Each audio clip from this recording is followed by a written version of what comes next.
The room was already tense, the air thick with anticipation, when Marjorie Taylor Greene leaned back in her chair and delivered the kind of dismissive, sneering comment designed to cut deeper than policy. It wasn't just a disagreement over legislation. It was a jab at Jasmine Crockett's very identity, her right to stand in that chamber at all. Some in the audience chuckled nervously, others shifted uncomfortably, as if unsure whether to laugh or recoil. Greene's smirk stretched wider, her voice dripping with the confidence of someone who'd grown used to twisting applause out of cruelty. But the silence that followed wasn't the sound of victory.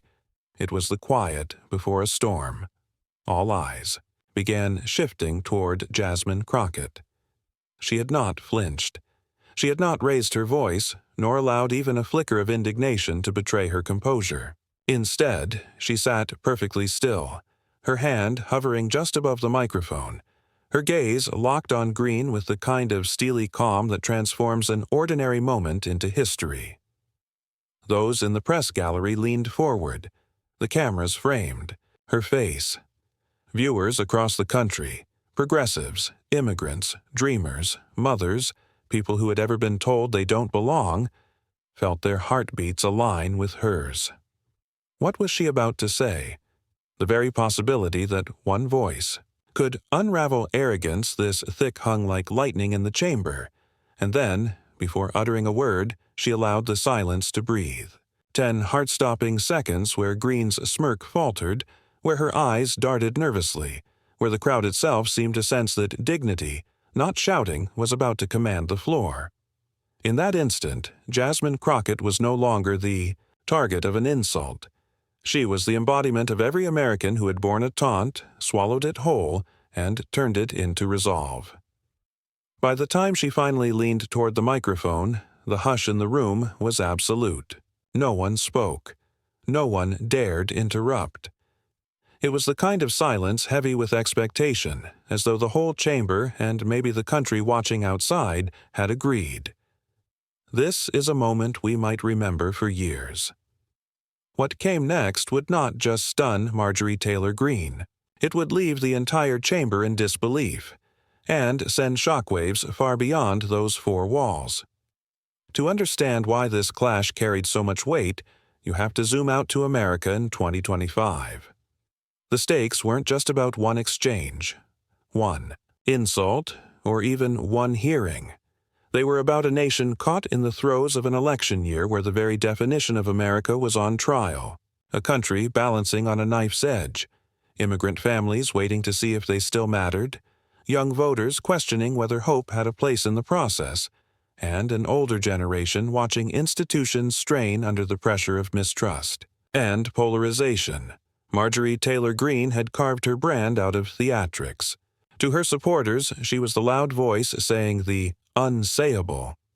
To her critics, she symbolized everything corrosive, the glee of tearing down norms, the delight in turning cruelty into applause lines. In a year when the future of democracy felt uncertain, her comments toward Crockett were not a blip. They were a spark thrown onto dry kindling. What Greene said was not just a personal insult. It was a coded message to every person who had ever been told, "You don't belong here. You don't deserve to speak." And that is why every word, every pause, every facial expression from Jasmine Crockett mattered so profoundly. Because for millions watching, this wasn't just her confrontation. It was theirs. Crockett, the daughter, of persistence and community, stood as the counter-symbol, the embodiment of hard-earned dignity, of progress won not by accident but through blood, sweat, and relentless persistence. The hero was no longer just one woman. She carried on her shoulders the hopes of those who demanded that truth must push back against spectacle, that progress had to be louder than regression. The chamber had seen fireworks before, but this moment felt different. Reporters scribbled furiously, networks prepared their clips, social media feeds began to light up in real time. Everyone could feel it. The contrast was too sharp, the drama too perfect, for the outcome to fade into obscurity. And beyond the walls of that room, the symbolism reverberated. for a nation weary of spin, for communities fatigued by incivility and cruelty. Here was a standoff that revealed much more than political theater. It showed a mirror. On one side, arrogance and derision dressed up as confidence. On the other, a quiet steeliness that refused to back down. People recognized themselves in it. Some recoiled, others cheered, but no one could ignore what was unfolding. This was not just Jasmine versus Marjorie. This was a microcosm of America's future. Would the country align itself with sneering put-downs meant to degrade others, or with steady dignity that refused to yield? Would truth hold the floor, or would corruption continue to bark down the halls of power? Every moment carried implication. Every sentence hinted at a larger verdict on where the nation was heading. For decades, Americans had been told that progress was fragile, that dignity had to fight twice as hard to survive. Here it was, live on display again. And this time, millions were watching. The cameras stayed fixed. The crowd stagnated in silence, waiting to see not just how one congresswoman would respond, but whether history itself might pivot in this very room. The wordless question lingered on every face. What happens if she wins this moment? And what happens if she doesn't? And yet, few realized the storm that was just beginning to form. To understand the weight of this encounter, one must peel back the layers of the figure who stood opposite Jasmine Crockett in that chamber. Marjorie Taylor Greene, a figure whose very name had become shorthand, depending on who you asked, for either fearless disruption or unrelenting chaos. To her admirers, she was the politician who didn't read from teleprompters, the one who told it like it is. But to a growing majority, she symbolized something else entirely: the corrosion of civility, the elevation of provocation as policy, the embrace of theater over truth. Marjorie Taylor Greene's rise wasn't born from quiet diligence in legislative backrooms. It was carved from the explosion she set off in front of microphones, cameras, and crowds hungry for spectacle. Time after time, she had grabbed headlines not because of the laws she drafted or coalitions she built, but because of the insults she hurled, the conspiracies she peddled, and the deliberate cruelty she wielded like a badge of honor. She wrapped disdain in patriotism, anger in righteousness, and calls to exclude in the language of liberation. Contradictions piled upon contradictions, until they fused into the paradox that came to define her. She came to office promising to defend American tradition, but often ended up undermining the very democratic norms she claimed to hold sacred. Take her history in hearings. Greene was notorious for using her time not to probe policy, but to berate witnesses, intimidate colleagues, or draw attention back to herself. These weren't exchanges meant to enrich debate.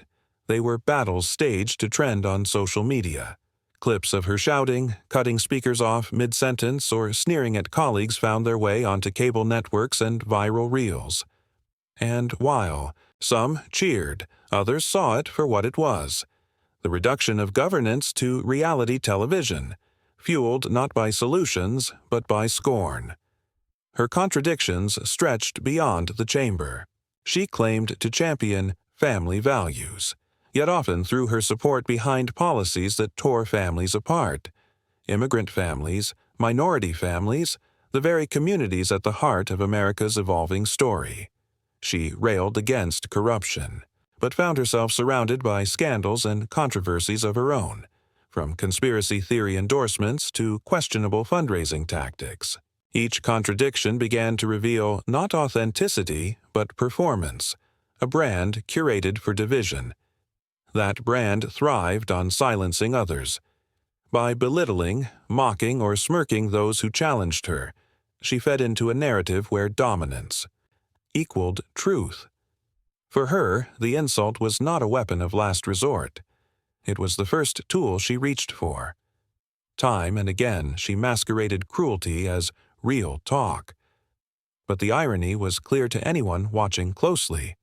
Her so-called strength leaned entirely upon silencing others before their points could ever be fully made. And in this lay the seed of her undoing.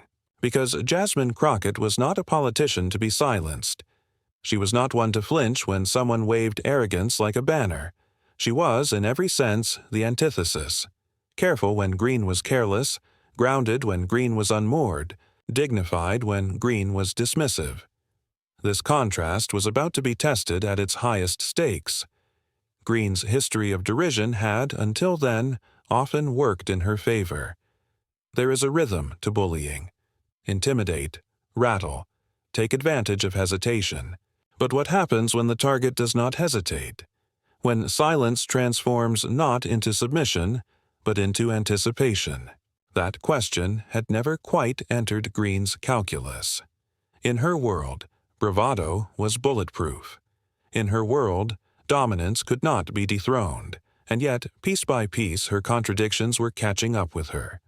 Voters were weary of the anger, colleagues were tired of being overshadowed by theatrics, and even allies found themselves privately eye-rolling at her latest controversies while still clapping in public. Greene's fortress of arrogance was showing cracks. Only she couldn't see them yet. So, on that crucial day in the chamber, her smirk was not just an expression. It was a symbol of everything she had built her career on. The assumption that mockery would go unanswered. The certainty that volume could drown out reason. The confidence that cruelty would always elicit either laughter from her allies or stunned silence from her opponents. What she did not know was that the silence in this moment was different. It wasn't hesitation. It was the brewing of something seismic. While Greene sat assured that she had once again won the crowd by diminishing another, she overlooked what was happening in plain sight. The smirk was unraveling in real time, the air shifting, the balance tilting. Because arrogance, while powerful, in short bursts has a fatal flaw. It assumes there is no one brave enough, steady enough, and sharp enough to cut through it. But on that day, sitting just feet away, was a woman who had walked through storms of her own, who had earned resilience the hard way, and who was already preparing to deliver the kind of response that exposes a bully for what they truly are. Marjorie Taylor Greene thought she had won the exchange. She thought the silence was compliance. She thought history would remember only the insult.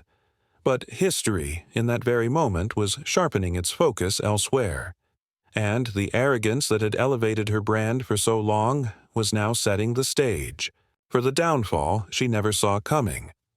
To understand Jasmine Crockett's power in that chamber, and why the silence seemed to gather around her like a crown, you must know the journey that brought her there. Because Jasmine was not born into political privilege. She was not groomed in elite dining halls or backed by dynasties with limitless funds. She came from a world where nothing was handed down except determination, where sacrifice was a daily ritual, and where identity was shaped by hardship as much as by hope. Jasmine grew up knowing the value of every inch clawed forward.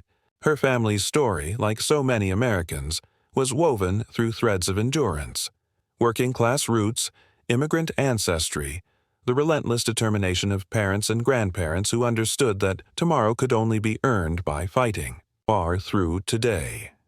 If Greene represented entitlement disguised as audacity, Crockett represented patience sculpted into steel. Each obstacle she faced didn't diminish her, it refined her. She was no stranger to being underestimated. In her early years of education, quietly sitting in classrooms where her brilliance was often overlooked, she learned firsthand what it meant to fight for recognition. Teachers told her to temper her voice, as though conviction were something unbecoming. Classmates asked her why she was so serious about justice when they were content to nod along. But those challenges only reminded her of what was at stake, not just for herself, but for others who didn't yet have the courage to speak. The law became her weapon of choice, not out of vanity or hunger for prestige, but because she saw it as the great equalizer. Nights of studying until her eyes burned were fueled by a singular ideal, that the courtroom, however flawed, could be a space where dignity fought back against power. She earned her place not by favors, but by sweat, her knowledge of constitutional law forged in those endless hours of preparation. Every late night, every sacrificed weekend deepened her understanding and sharpened her resolve. Her legal career wasn't glamorous. She didn't float into a corner office padded with connections. She went where others wouldn't. She took the cases that seemed impossible, standing by communities written off as lost causes. Immigrants harassed and threatened with deportation. Single mothers staring down a system quick to punish and slow to understand. Families crushed under the weight of bureaucracy. For them, Jasmine was more than just a lawyer. She was a lifeline. And through each battle she built her reputation, not as a headline chaser, but as someone who showed up when it mattered most. Those experiences carved empathy into her marrow. She had looked into the eyes of people who had been told, "You don't count." She had carried the stories no one wanted to hear into spaces that had long ignored them. Each courtroom oath she swore echoed larger than her own career ambitions. It echoed for the countless Americans who believed the system had no place for them. By the time she entered Congress, Jasmine Crockett already carried this dual image, a defender of truth and a symbol of possibility. To her supporters, she was proof that resilience could bend the very institutions once stacked against you. To her detractors, she was a problem, a sharp voice unwilling to fold, a steady gaze unwilling to drop. And therein lay her greatest strength. She was uniquely prepared to face villains like Greene because she had endured worse in silence. She had faced down systems, not just individuals, that tried to diminish her. Behind her poise, there was a reservoir of personal sacrifice. There were family gatherings missed because duty called. There were tolls on her health, late nights when the exhaustion of fighting systems laced with injustice almost pulled her under. But she kept going, carried forward by something larger than political ambition. The responsibility to show young people watching, particularly young women of color, immigrants, and working-class families, that dignity was not negotiable. It wasn't that she was superhuman. She felt the sting of insults, the weight of systemic resistance, the exhaustion of being the one expected to rise above pettiness again and again. But unlike Greene's arrogance, which wobbled at the first hint of silence, Crockett's character thrived in it. She had been here before, in classrooms that doubted her, courtrooms that dismissed her, conversations where her voice was ignored. She had learned that silence can be a forge. Silence can sharpen resolve into a blade, and this made her unique in the chamber that day. Greene may have believed her insult was the knockout punch, but Jasmine was operating on a higher timeline. She had been preparing for this moment her entire life. Every insult swallowed, every door closed in her face, every night she wondered whether the system could truly be bent toward justice. All of it had prepared her for one thing, to stand unflinching in the face of arrogance and to remind America what dignity looks like when tested. So when she finally leaned into that microphone, what the country was about to witness was not improvisation. It was the flowering of a lifetime of resilience. It was the transformation of despair into defiance, of sacrifice into strength. And while Greene smirked, convinced that dominance had been secured, Jasmine already knew. Storms are not quiet forever. Because Jasmine Crockett's story wasn't just about her. It was the story of countless others who, dismissed and disrespected, found in her not just a representative but a reflection.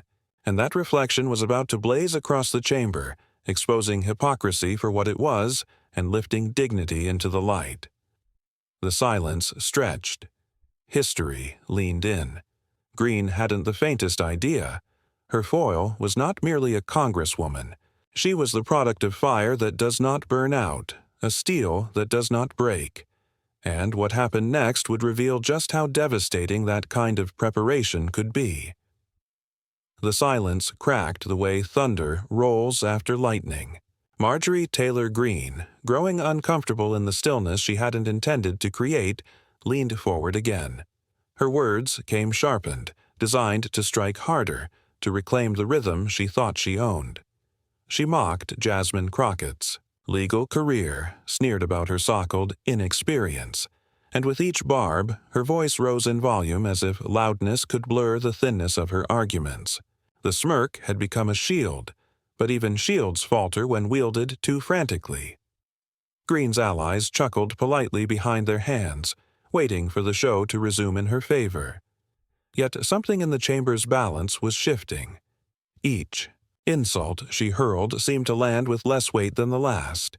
Each sneer sounded more desperate than confident, and every passing second, Jasmine Crockett remained still, her eyes locked, her composure intact.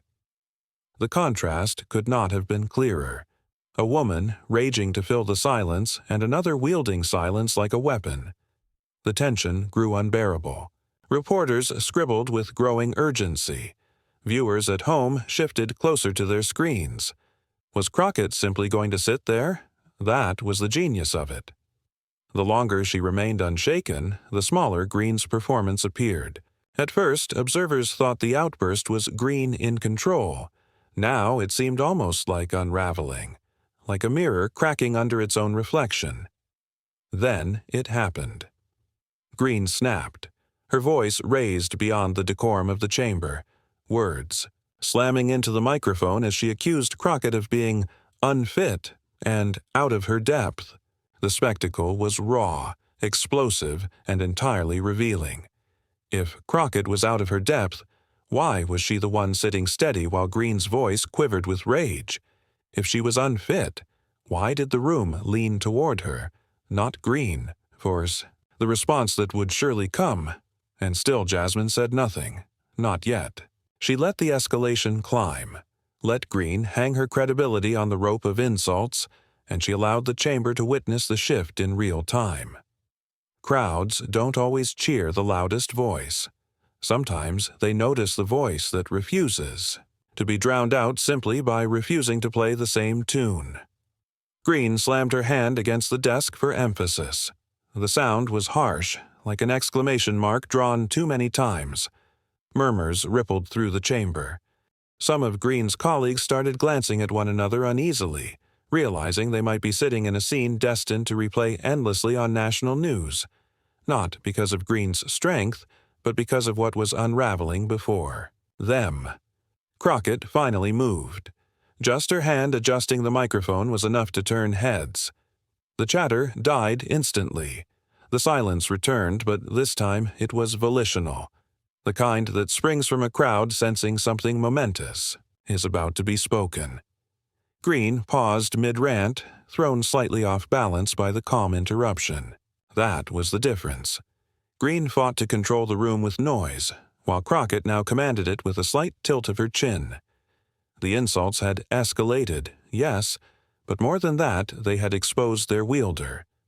Greene's energy wasn't persuasion. It was flailing. It wasn't strength, it was panic disguised as dominance.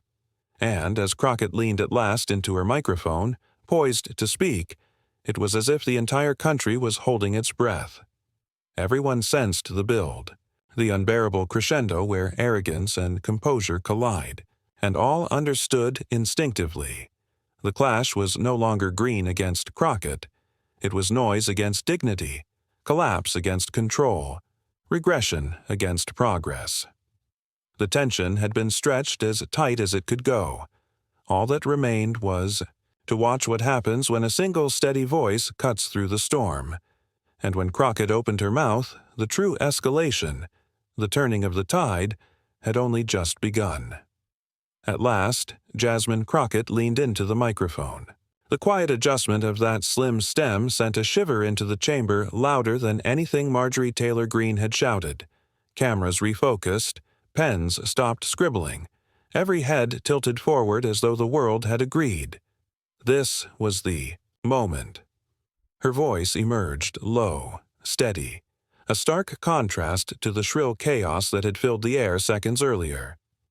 "Congresswoman Greene," she began, each word deliberate, "you have raised your voice. You have raised your hand.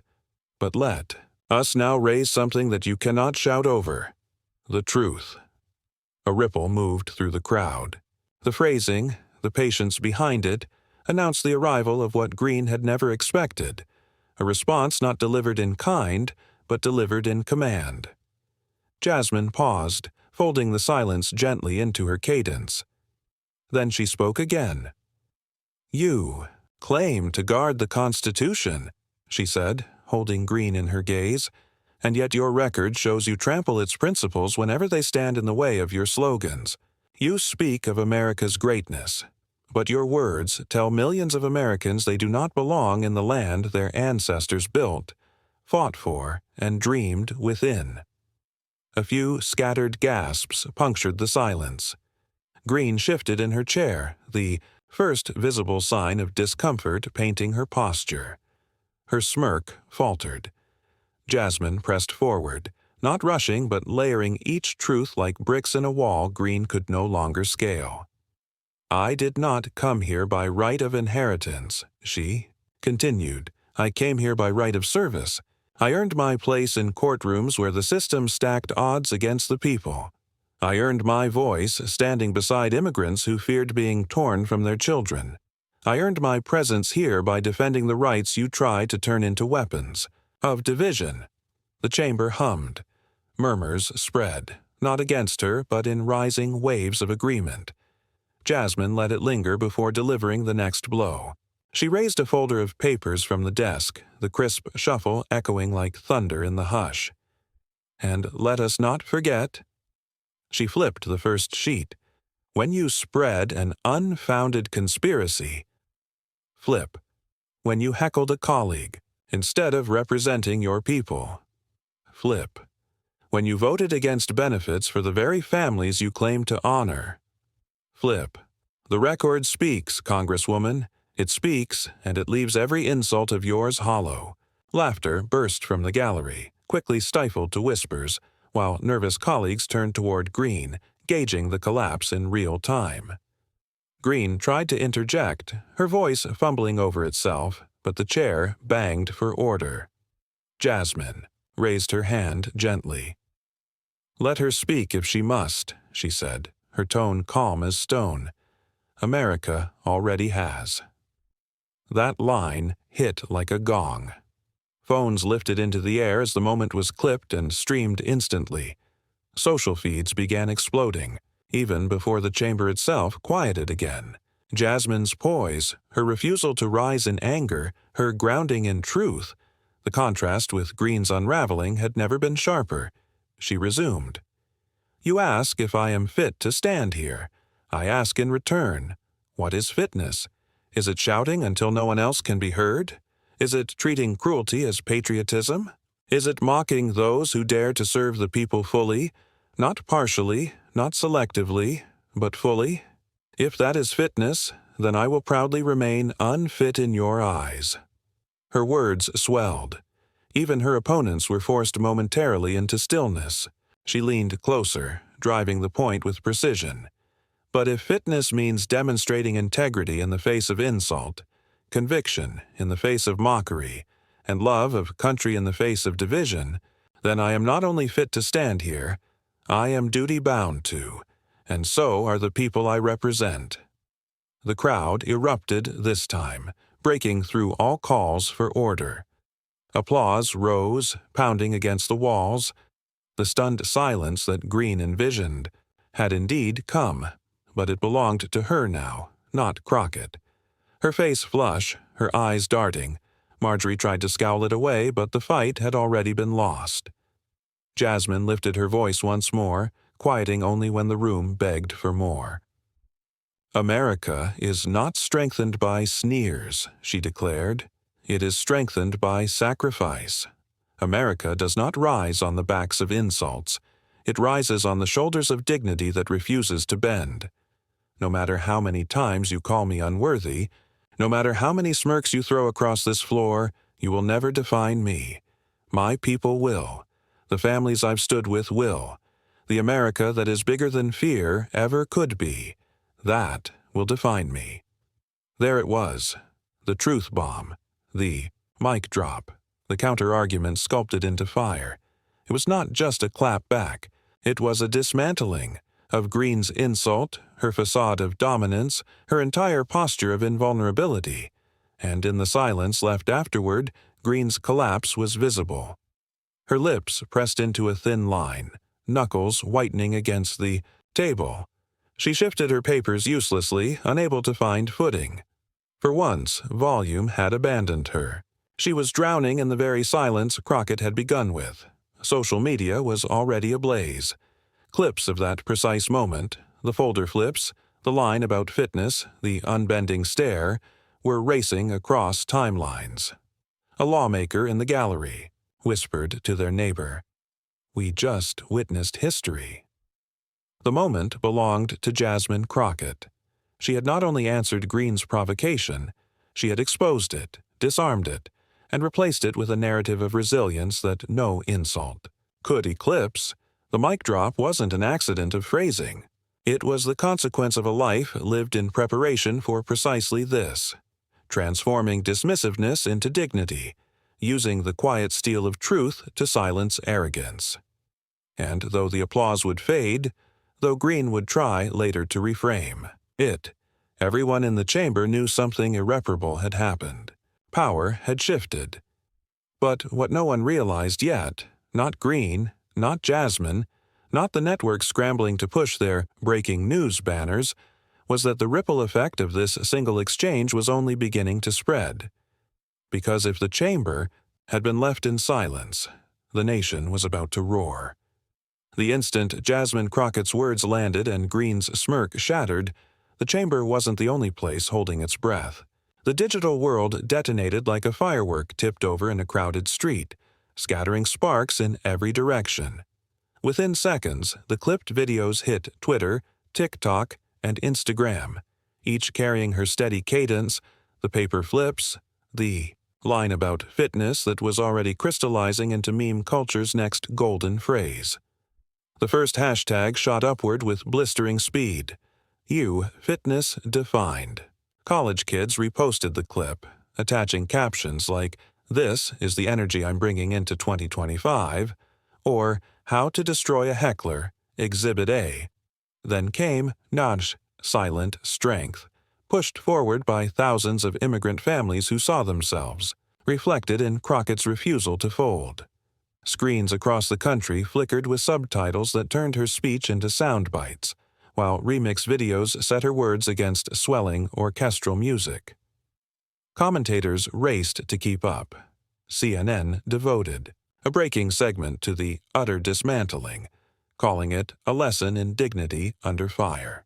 MSNBC ran the footage on repeat, one anchor pausing between replays to remark, "It's not often you witness someone reframing the very terms of the debate while the aggressor unravels before them." Even Fox News couldn't ignore the virality. Their panel looked visibly uncomfortable as they tried, haltingly, to frame Greene as a voice of authenticity. But half their audience was already sharing Crockett's speech online. Within hours, celebrities jumped in. A Grammy-winning singer tweeted simply, "Jasmine Crockett, my congresswoman." A stand-up comedian posted the folder-flipping scene with the caption, "When you hit them with the receipts." College athletes, fashion icons, immigrant community, leaders, voices from every corner of culture pooled their praise into one tsunami of validation. More intriguing were the unexpected endorsements.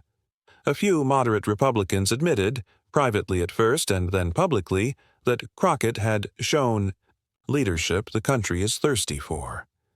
Journalists remarked that rarely had a viral moment carried this level of substance.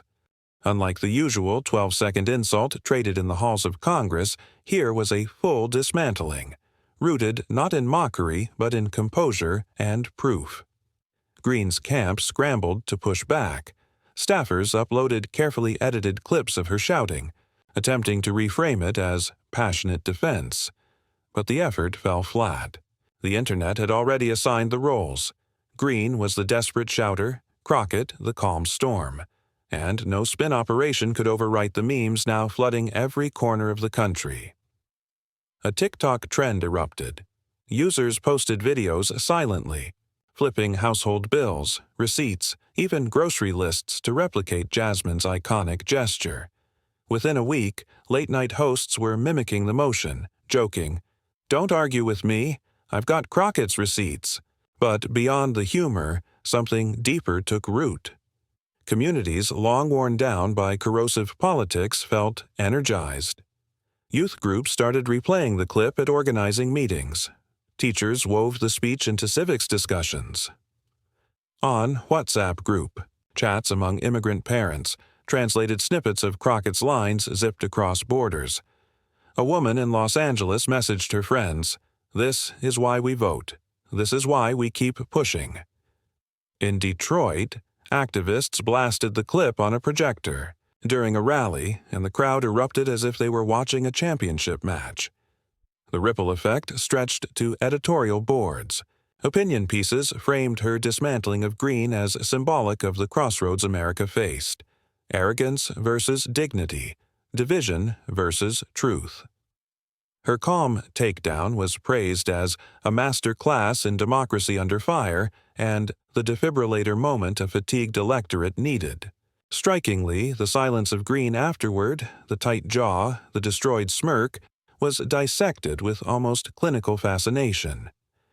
Analysts noted how bullies often miscalculate the power of restraint, expecting their targets to shout back rather than calmly show them their own reflection. Greene, they said, had been undone not by noise, but by quiet precision. The repercussions echoed even internationally. British and Canadian media outlets replayed the clip as an example of America's political theater colliding with its ideals. Headlines read, "Congresswoman silences heckler with measured dignity," and "Silence as weapon. Crockett shows the globe how it's done." By the week's end, it was clear. This was not fleeting virality. It was a cultural pivot point. The moment had transcended a chamber squabble to become shorthand for accountability, a confrontation repurposed into a parable. Composure, chaos, service, spectacle, truth, insult. And yet, amidst the noise of hashtags, laughter, and swelling praise, an undercurrent remained. What would be the real cost or reward of such? A confrontation in an election year already stretched like a wire across the nation's divisions. Crockett had delivered the mic drop, yes, but history's echo chamber had only just begun its reply. Because what happened online was thunderous, but what it ignited offline promised an even bigger storm to come. As the dust settled and the hashtag surged, Jasmine Crockett did what true leaders always do. She moved the spotlight away from herself and toward the larger meaning. Her words in interviews that followed carried none of the arrogance her opponent had displayed. Instead, she reframed the clash, lifting it out of the chamber's walls and into the living rooms of ordinary Americans. "Those insults weren't just aimed at me," she told a crowd days later. "They were meant for every family that's been told they don't belong, every immigrant who feels invisible, every worker whose sweat is dismissed as unworthy. The choice in moments like that isn't whether you get angry or stay calm. The choice is whether you let someone else define your value or you define it yourself." It was a line replayed almost as widely as the confrontation itself, because what she offered was more than a victory over Greene, it was a principle. Dignity is the foundation on which progress is built. It cannot be shouted down, smeared with falsehoods, or stolen by arrogance. It is earned each day through sacrifice and upheld when tested. For progressive audiences, for immigrant communities, for young voters searching desperately for people in power who mirror their values, Crockett's response was validation wrapped in inspiration. She showed that strength does not need to mimic rage, that real leadership lies not in volume but in vision. She reminded the country that composure is not weakness. It is discipline in the service of something greater. As Sunday talk shows dissected, the moment and late-night comedians turned it into satire, the meaning embedded in Crockett's actions continued to echo. This wasn't just about one woman silencing another. It was about reminding America who we are when stripped of theatrics. a nation of people stitched from diverse fabrics, carried forward by perseverance, bound together by the dignity of insisting, again and again, that we all belong. She returned to that idea often in the days afterwards. Hatred is noisy, she said at a rally, but dignity is louder in the long run. Cruelty can trend for an afternoon, but it cannot endure. Service to others, that is what endures. Each sentence built not to applause lines but to resonance, phrases that lingered in listeners' minds as they turned off their televisions or scrolled away from their phones.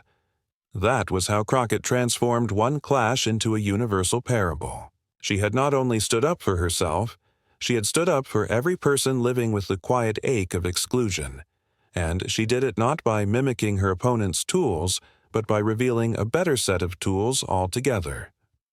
Her strength was argument, rooted in fact. Her resilience was service, rooted in sacrifice. And her faith in her role was not measured in how many headlines she dominated, but in how many people felt seen through her defiance. In that way, Crockett offered a mirror for the country. Here is noise, and here is truth. Here is regression, and here is progress. Here is arrogance, and here is service. Choose. It is no wonder, then, that the silence which had closed the confrontation felt like an exhale for millions. For once, arrogance had not carried the day. For once, dignity had stared it down and endured. The crescendos may have come and gone, the hashtags rising before new stories pushed them aside, but the moral clarity lingered. Moments like these matter because they teach us again and again that democracy isn't about who can shout the loudest. It's about whether we believe enough in our values to speak them calmly, clearly, defiantly, and insist on them until they become real. And in that chamber, in that instant of sharpened silence, Jasmine Crockett gave America a reminder of who we are meant to be, not smirking in dismissal, but standing in dignity, not belittling in arrogance, but building in service. This was more than a debate. It was an inheritance passed forward, dignity over hate, service over spectacle, belonging over division. And though the clash would fade into headlines, the lesson remained, etched into memory. In the end, dignity does not just prevail. It defines us, and so the headline became reality. Jasmine Crockett confronts Marjorie Taylor Greene, crowd left in utter silence. What began as a smirk, what began as an insult meant to diminish, ended as one of the most unforgettable reversals in recent memory.